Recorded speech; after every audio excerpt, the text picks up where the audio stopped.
Alright guys, welcome back to another video of my fishing experiences. So, starting off, my very first video, which is about my poles and tackle, didn't end up uploading very good, so I think I'm going to do a new video about that. Starting off with my poles. Okay, so my first pole of choice, not of choice, but my first pole that I've basically ever got was a Zebco slingshot with a, well, it's got a Nico rig on it right now, kind of crude looking, but this pole is excellent for beginners, and I highly recommend it, mainly being it's a cheap pole, and it works really good. And then my second pole is a Zebco Graph X, and oops, but it's also an excellent pole, being older, from, feels like a long time ago, but it's probably not that long ago. It's got a Storm crappie swim bait on it, and these are excellent swim baits from around here because our ponds and lakes are full of crappie and bluegill, but mainly crappie. And then my third pole out of 4 of them is a Shakespeare Alpha casting, just with a little a little spin jig on it. It's my second newest pole and my first ever casting reel. And then my third pole, well, my fourth pole, sorry, is a Shakespeare Durango spinning reel on a Cabela's Fish Eagle 2, which you can see.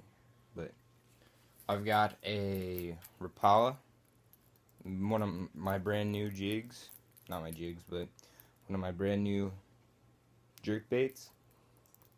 I think it's the Rapala Scatter Rat Minnow, and it's a pretty good one for a swim jig. Alright, now just to go through my brand new stuff, which is a Bomber crankbait for 0 to 3 feet. That's how deep it dives.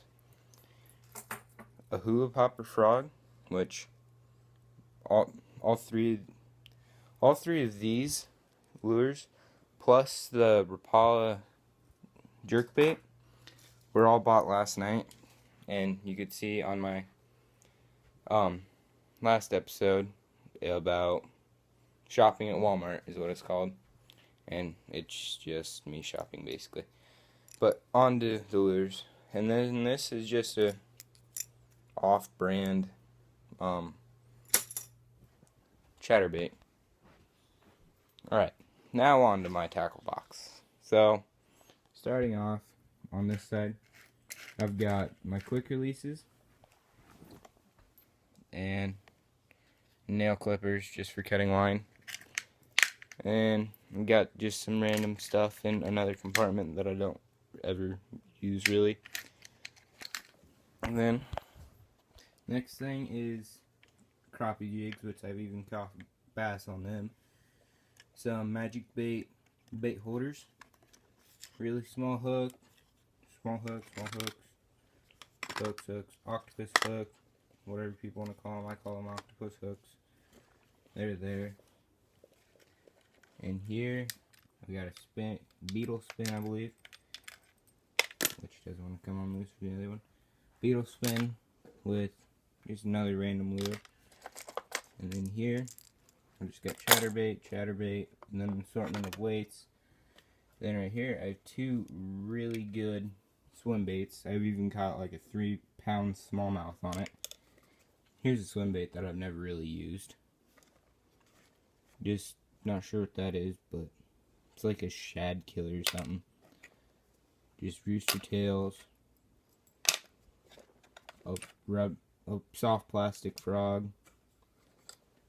I'm not sure what that is, but never used it. Crappie jig, craws. This one's kind of Texas rigged. This one ain't got anything in it. Texas rigged gum worm. I think it's like matte black. And then just some small nails for Nico rigging. And then here's my first ever jerkbait. Now,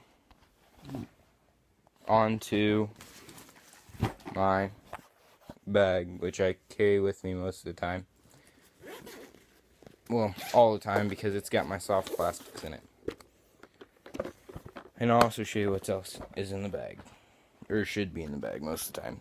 Alright, here I've just got worms and grubs. Haven't really used those. Then I've got these. Never used those. I've also got these littler grubs and these littler grubs. Don't really use them. I've only used these once. Caught a decent sized crappie on it. Haven't used these yet.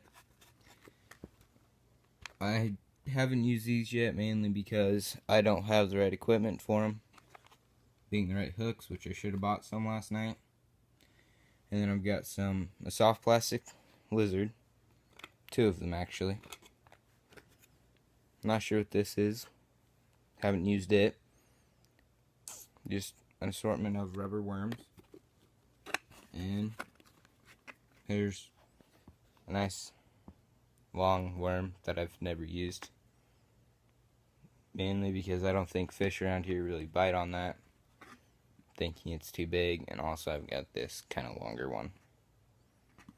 So that's it for my soft plastics. And there's also a random bobber in there. So onto the bag with my Iowa regulations. And yeah, just in case I'm not sure about a rule on something. Then I got a notebook just to write down like sizes of fish I catch. And then I've got pencils, which you guys don't need to see those. And then usually I have my electronic scale in here, but it's currently dead right now, so I don't have it. And yeah. What about these hooks real quick? Just to mention something. These hooks, like these, this whole bottom row basically, except for these 2, are 1 box of Bass Assortments, the value packs. And another one is a box of the same brand value pack catfish assortments. I really haven't done any catfish fishing because mainly I never really even thought about it. So yeah. Alright, now on to just random crap. In the bottom of my tackle box. Starting off with 3 bobbers just for crappie fishing in case I want to do like live fishing. Like fishing with live fish. And then I've got these Magic Bait crappie bites, which work really good for if you want to catch just crappie or bluegill for that matter. Basically good for any panfish, which it'd be excellent if they sponsored me because I use their stuff all the time. Then I've also got this Magic Bait Big Squeeze, being chicken blood prepared catfish bait. And that's what these bait pods are for those who didn't know. Alright. Then I've got some Yum worms. They are Yum 5-inch dinger, green pumpkin with a yellow tail on them. And then at the bottom, I've got 2 other spin jigs. And just a roll of 8-pound test line. So, just to clear things up, this is a video, that was a video about my poles and tackles, since my other one had crappy, like, it was just crappy. It didn't upload right. So I thought I better make a new one. So, thanks for watching. This technically would have been my first video if the other one would have been crappy. So, thanks for watching, and keep on fishing. See you later.